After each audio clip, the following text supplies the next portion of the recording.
All right, welcome back everybody to a brand new video here on the second channel. It's now time to look at the remaining decks here in day 2 at the Merida Regional Championships. We just looked at the top 8 in yesterday's video, analyzed that, talked about the top 8, but now it's time to look at the remaining decks that made day 2 in the tournament. I'm excited to see what else was in day 2.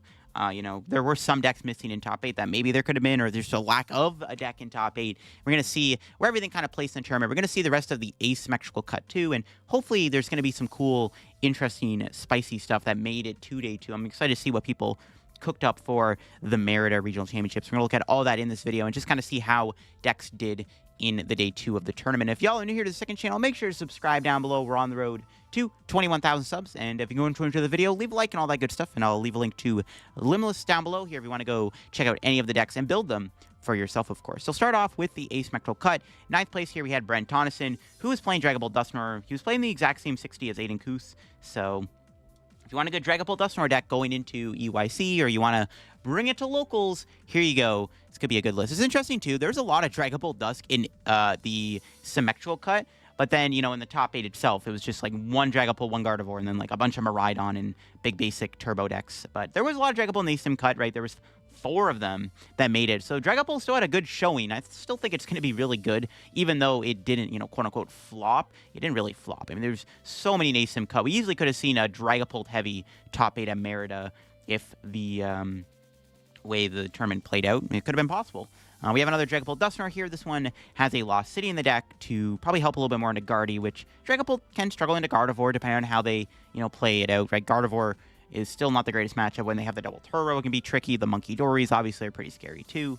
And we have an interesting Dragapult list here with a Charizard. So it's not really Pulsar. I mean, it kind of is technically, but it wasn't classified as Pulsar. It's just a 1/1 line of Charizard. It's basically just a Dragapult EX deck that happens to have that 1/1 Zard. But Zard is definitely a really good partner in Dragapult, right? You can sometimes use Charizard to power up Dragapult, or you can use it as a backup attacker.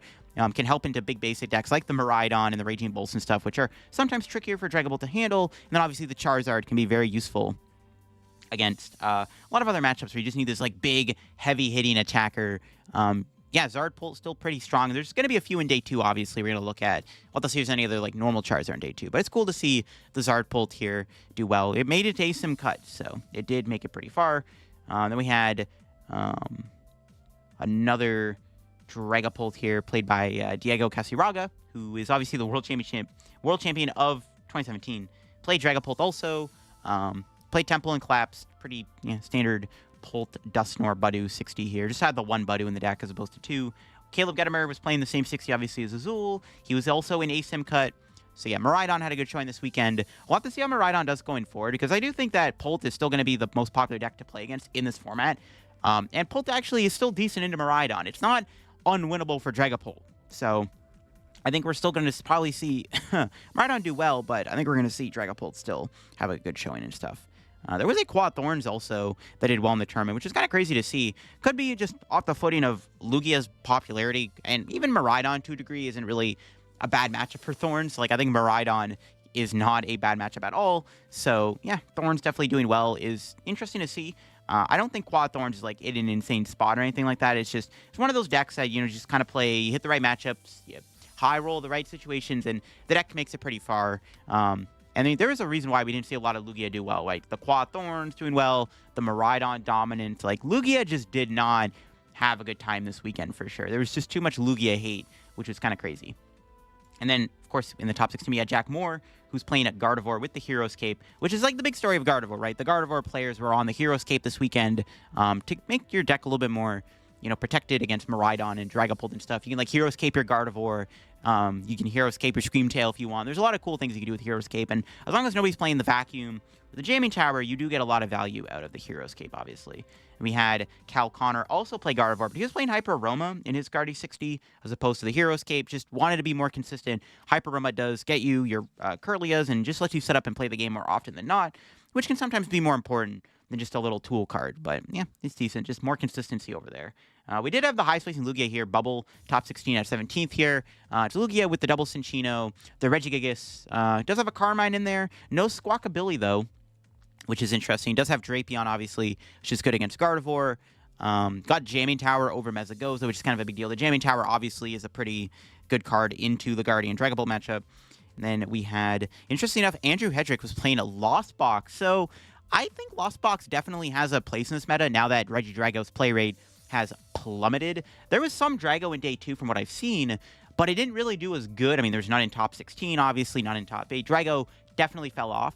And that's good for Lost Box. Lost Box is a deck that needs Regidrago to go away in order for the deck to actually be good.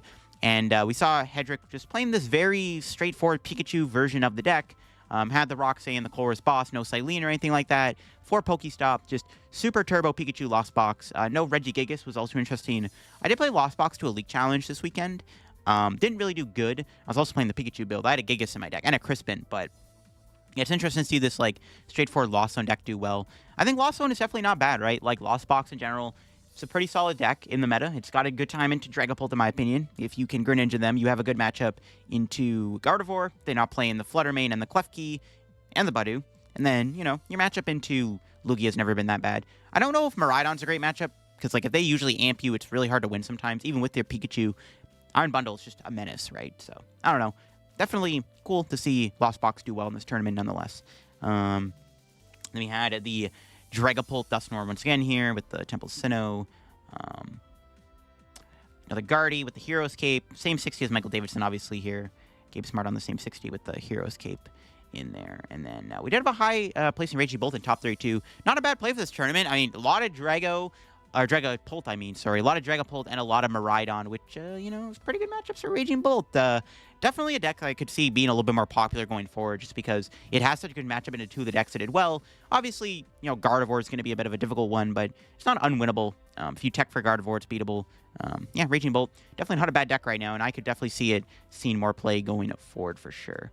We had Pedro Pertusi also playing the Miraidon, same 60 what we saw in top 8. Just another good Miraidon list. And then we had another Lugia here with the double Cinccino, the Gigas. No Squawkabilly in here, but did have a Fluttermane in the deck. Probably to help a little bit more against Thorns. And Fluttermane can just sometimes be a decent attacker in some situations, not just to give you outs and stuff. I guess the big takeaway here, there's 2 Great Balls in the deck and a Jamming Tower. So no Mesagoza, but had Great Ball, pardon me, for a little bit more search and stuff.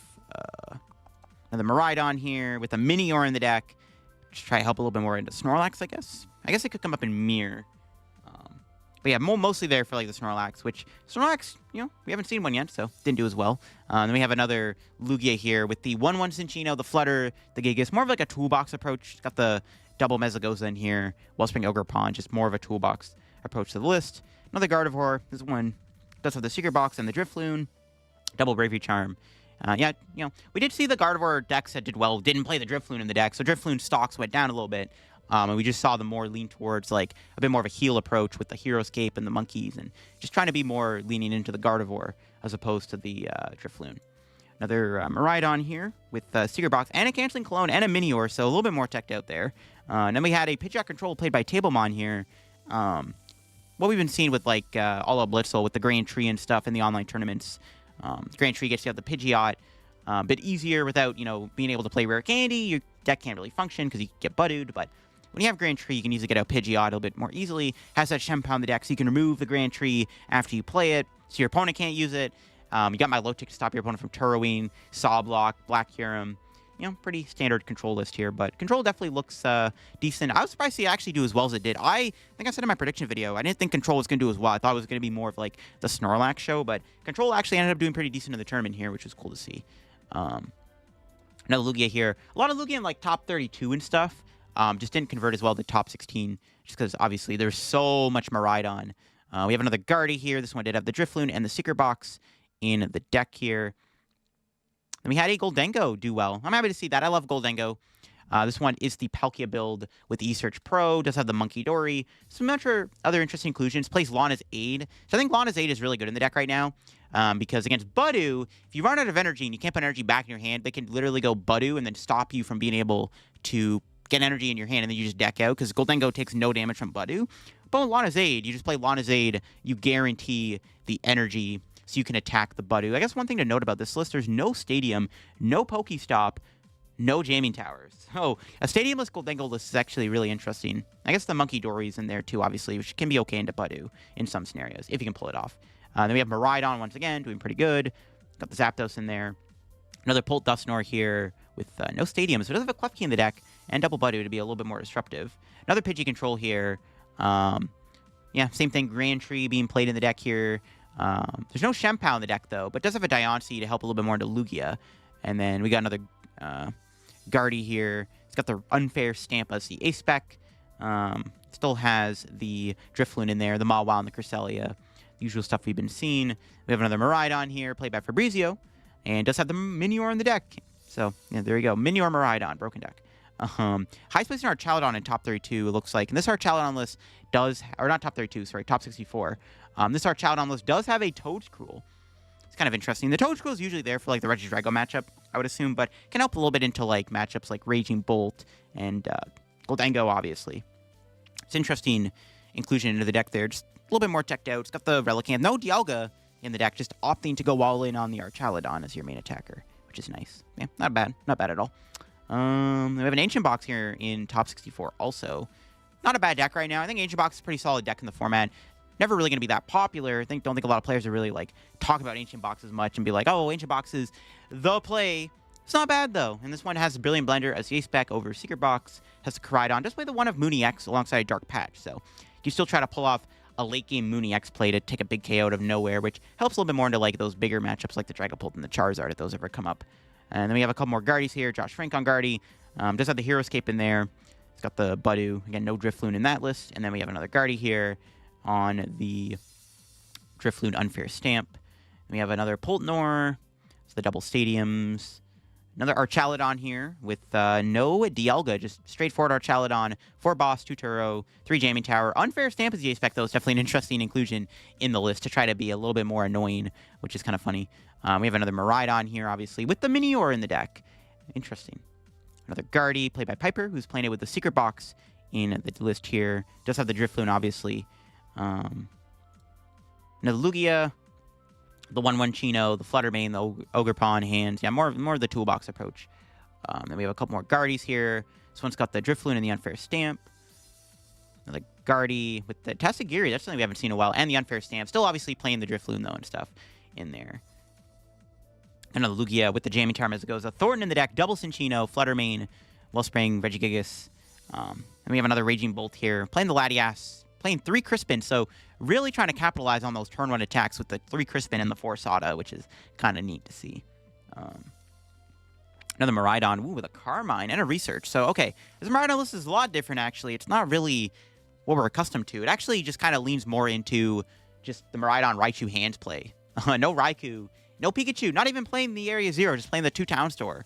Does have the energy stickers in there as extra energy acceleration, which is pretty funny. Heavy Batons in the deck even. Experience Share, Catchers. Yeah, crazy list. Definitely a lot different than what we've been seeing with Miraidon, for sure. Didn't do bad at all. Made top 64. Nice. And we got another Lugia with an Iron Thorns in Lugia deck. Can be good to slow your opponent down. I mean, as long as you use Thorns before you Summoning Star, you're fine, obviously, right? You don't want to put Thorns in active, and then you can't use your own Lugia. Which is kind of interesting, but yeah, nice little inclusion there. The Thorns can be kind of annoying to deal with if your opponent has no way to get around it, I guess. All right, we do have a Drago here in day 2. So there was a Drago in day 2, made top 64, not terrible at all. Drago does have a few new inclusions. We see the Budu in the deck. No, Cleffa does have the Crispin in at the deck too. So Crispin is nice, can accelerate energy to Drago, but you can also use Crispin to play around Budu, because you can't E-switch, right, when you're getting Budu'd. Instead, you can Crispin, so it's not a bad idea either. Yeah, Drago still seems okay. Maybe it's underrated. We'll have to see. Another Guardy here. It's got the Unfair Stamp and the Drifloon, the 1 Bravery Charm. We have a Snorlax in day 2. So no Rotom, no Mimikyu, no Cornerstone. Just trying to lock your opponent via Mantine and Snorlax. Got Trolley in there to set up your board. Pidgeot V with the Tool card. It's kind of funny. Yeah, decent little Snorlax list there. Pretty funny to see. Then we got another Lugia. Yeah, more of the toolbox approach. No Cinccino in this one, though. Another Poltnor. It's got the Devo in there and the Jamming Tower. Another Snorlax here. This one does play the Rotom, the Mimikyu, and the double Cornerstone Ogre Pond for a little bit more disruption. Another Lugia here. No Cinccino in this Lugia build either, but 2 Jamming Towers. Another Raging Bolt with 2 Crispin once again. Does have a Lost City also, which is interesting. Probably be a bit better into Guardy, right? Moving the resources from play is pretty good. We got a Sarah Ledge here in day 2. So Sarah Ledge didn't do bad in the tournament. It's definitely like one of those decks people like think about, but nobody really plays or does well with. But, you know, it still gets some decent placements. This one does play the Palkia package. It's got the Monkey Dory in there, the Budu, a little bit more teched out. It's got Secret Box actually as the A-Spec also over Brilliant Blender, which is kind of neat. So Ceruledge, not a bad deck. Just kind of like Goldengo, just a beat stick, 2 Prizer that can do some big damage if not dealt with. Another Raging Bolt. This one's got Penny in the deck. Secret Box too is the A-Spec, and a Canceling Clone in there. But yeah, there's no Crispin or anything in that build.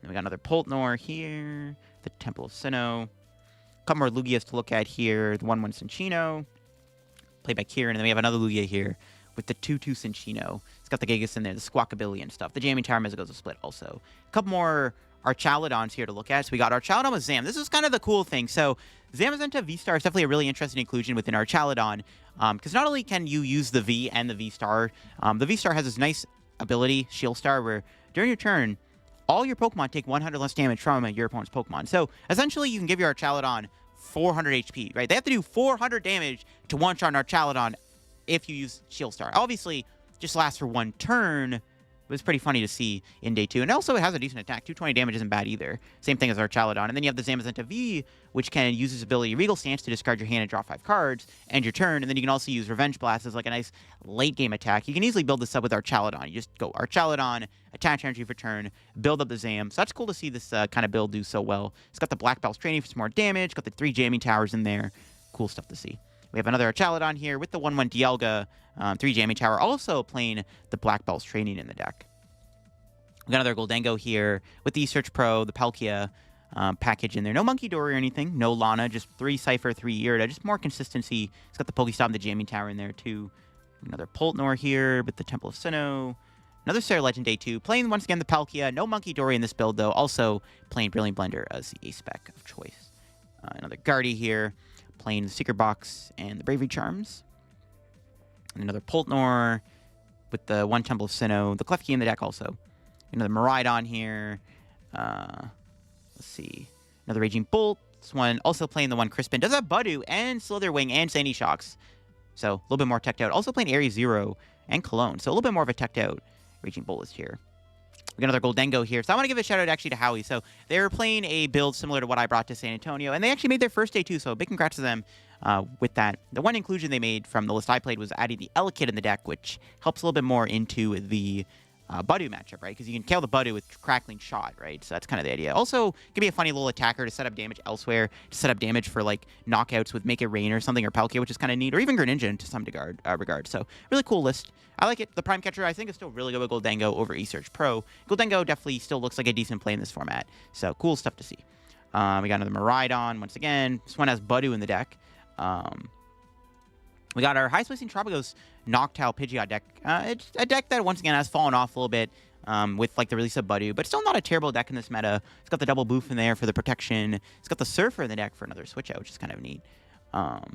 We got our highest placing Zard pull. So, I mean, if you want to count the one in ASIM cut with the 1/1 Zard, but we have like a more streamlined Zard pull list here, what we've been seeing with the Hero's Cape and stuff, and the 2/2 line of Zard with the Charmeleon do decent in the tournament. Definitely not a bad deck either. And again, Charizard's still like a pretty underrated card right now in our meta. Another Archaladon here with a Pidgeot. So there's no Dialga, but it's the Pidgeot build of Archaladon. Play Scramble Switch too, interestingly enough. I really like the idea of Pidgeot with Archaladon. Like, even if you're not playing the Dialga, the idea of adding Pidgeot on the deck definitely doesn't seem bad, because you can do a lot of cool things with the Pidgeot. At that point, you can play like kind of like a Charizard deck where you have the ability to like spam boss and stuff. It just makes sense. We do have our highest placing Zard Pidgeot deck here in the tournament. I mean, Zard obviously didn't do as well. A lot of Dragapult. It's not great for the deck. This one does have the TM Evo, the 1 Pidgeotto, does play Jock in there too to help find your Pokemon, and has the 5 Fire and the Unfair Stamp being the A-Spec. So Zard's still not terrible. Honestly, it might get even better for UIC just because of what did well this tournament. Another Raging Bolt here, playing the 2 Crispin. It's got the Slitherwing and the Koraidon. We have a Future Hands in day 2. That's kind of cool to see. I just did a video on this deck on the main channel if you want to go see some gameplay of the deck in action. This one does have the 3 Judge in there to be a little more disruptive, and plays Lively Stadium, which I think gives Iron Hands more HP. H-based Pokemon in play get plus 30 HP, so you make your hands a little bit more tankier, which is pretty funny. Another Zard Pidgeot below that. This one did have the Grand Tree, so we did see a Grand Tree Zard at least make day 2. Another Raging Bolt here with the Crispin. Another Lugia here with the 1/1 Chino. Does have the Regigigas in there.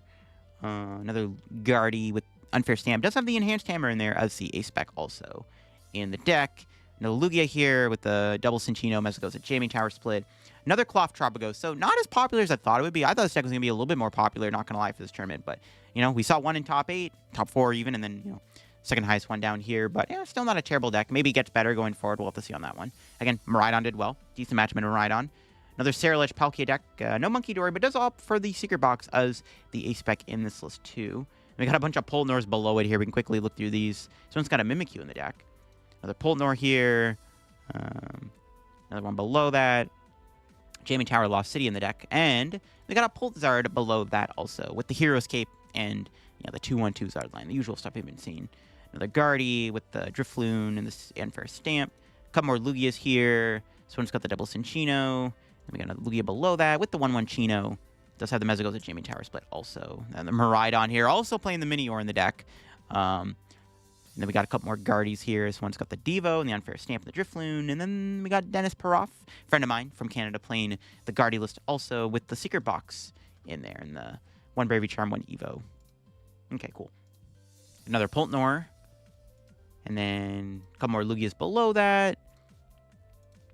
Yeah, see, double Cinccino on that one. Another Saralech in day 2. So a couple in day 2 is interesting. This one's like the one we saw earlier. It's got the Monkey in there, the Secret Box, the 4 Carmine. Yeah, nice. 3/2 Saralech line. A little bit more thin on the Saralech, but obviously it does have the 1/2 Palkia line. So you can lean more into using Palkia as an attacker, which makes sense. Palkia's still pretty good. Got another Dragapult. Another Raging Bolt here. And then, let's see. We got another Snorlax. This one does have the Cornerstone and the Mimikyu and the Rotoms in there. The normal stuff we've been seeing. Another Raging Bolt. This one's got Briar. No Crispin or anything. Does have the Slitherwing. Let's see. No Lugia below that. Playing the double Cinccino in that one. Another Guardy. This one's got the Unfair Stamp. The Gravity Gemstone's interesting, actually, to try to trap stuff. Some cool plays you can make with that, I guess, with, like, Fluttermane or whatever. Another Miraidon. Also playing Minior in the deck. Oh, my goodness. Another Gardevoir here. The Unfair Stamp. Another Archaludon with the Bayonet. So, you know, the Bayonet package. We see the 2 Jammings and the 1 Pokestop for a little bit more outs to finding your stuff. Another Lugia there. Another Dragapult. This one was Dragapult Frostlass. So this one's kind of cool to see. I also did a video on this deck on the channel, and I really liked it. It's a really unique take on Dragapult. You get a little bit more spread approach with the Frostlass and the Monkey Dory. You can obviously put more damage on the board with Phantom Dive and Frostlass's ability and Monkey Dory spamming all this damage counter placement on the board. So I would imagine you're a little bit more favored into the mirror match. You also have the Budu in there to slow your opponent down. It's a cool list, and happy to see it make day 2. It's kind of cool to see this, like, Frostlass deck they made, too. I did a prediction in my meta prediction video. I wanted Frostlass Budu to make day 2. This kind of counts in a way. I mean, a Frostlass deck did make day 2, and it is, like, playing the Budu and stuff and the Monkey Dory. It's just opting for the Dragapult for the backup in the deck. But, yeah, cool to see it make day 2 nonetheless. Happy to see that. It's a cool list. Another Raging Bull with 3 Crispin, once again.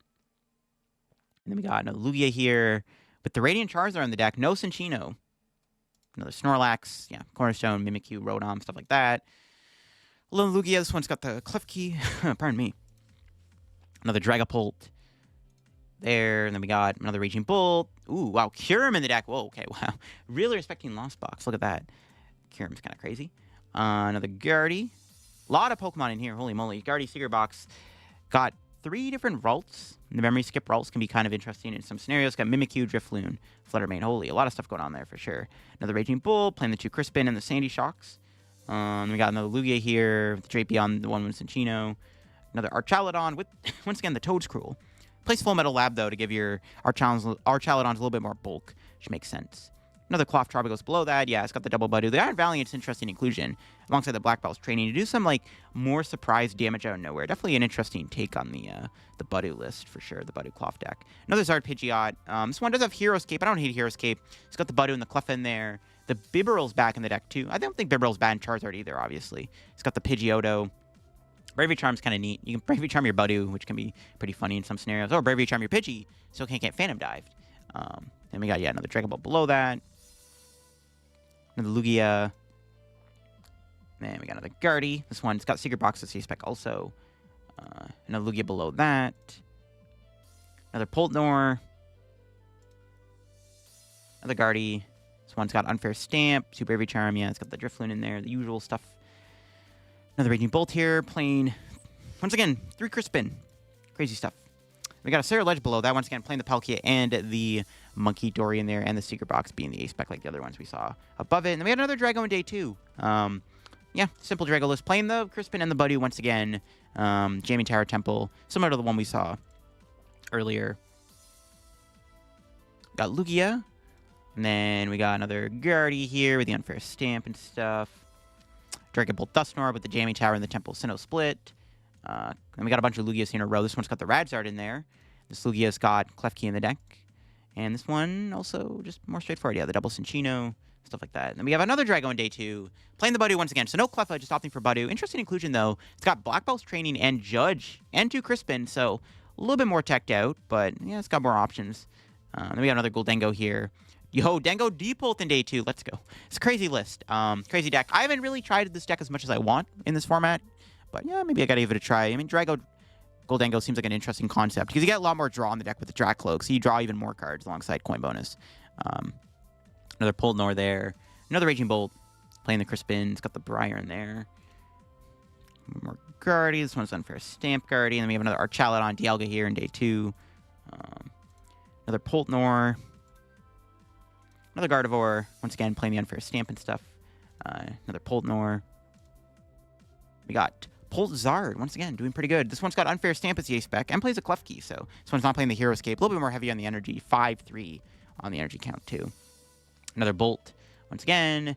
Another Snorlax. Yeah, playing the Pidgeot, got the Cornerstone in there, the Rotom and stuff. A couple more Guardies we can look at here. This one's got Secret Box. And this Guardy list has Unfair Stamp. And then another Archaludon Dialga on day 2 with a Budew. Yo, Budew can be kind of funny. I guess double Cure and Scramble Switch. A little bit more teched out, actually. Yeah, the Budew's kind of cool. You can, like, Budew them and then, like, slow them down and then set up, like, a Star Cronus play out of nowhere. That could be pretty cool, actually, if you can pull that off consistently enough. Another Poltnor. We got Palkia Dustnor day 2, so at least, like, one, like, Palkia deck made day 2. I know there's, like, Palkia Goldengo and Palkia Sterilege, but, like, a Palkia, like, attacking deck made day 2 with the Budew. So you can, like, Budew them and nuke their board with Dustnor. Cool stuff. Or you can Budew, nuke their board with Greninja / Palkia, whatever. So that seems kind of cool. Another Maridon here. Another Lugia. One's got Klefki in it. Another Maridon with the Minior once again.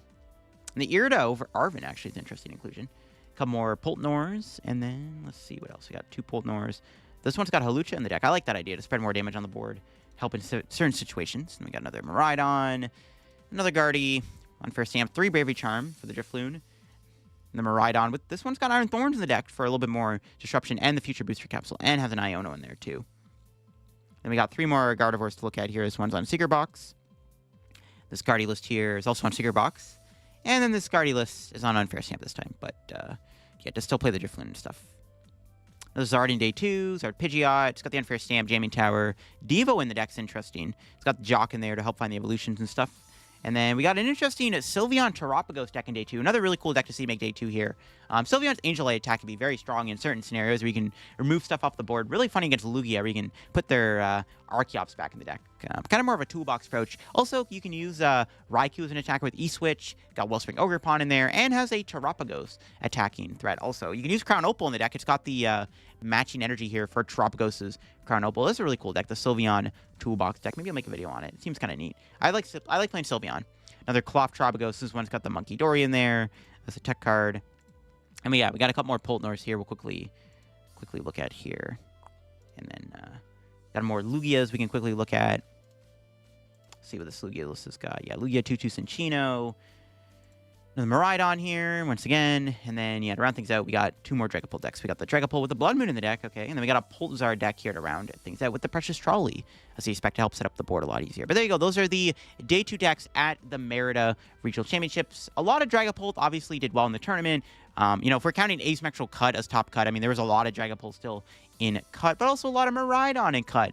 A lot of Lightning decks did well this weekend. A lot of Maridon. We saw the Quad Thorns also in top 16. Gardevoir and Dragapult still did well. Lugia definitely got bullied a little bit out of doing as good as it could have been, but definitely interesting to see these results, and I'm going to be doing more updated results stuff probably heading up to EUIC in just a couple of weeks, some online turn results, and probably going to do like an updated tier list and stuff and whatnot for the channel, talking about this meta a little bit more as we get closer to the big tournament of the year, EUIC. Thanks for watching. I'll leave a link to Limitless down below if you want to go build any of the decks for yourself. What was your favorite deck you saw in this video? Let me know in the comment section below. If you're new to the channel, make sure to subscribe down below. We're on the road to 21K subs. And yeah, it'll be for me. Hope you enjoyed, and I'll catch y'all later. Bye-bye.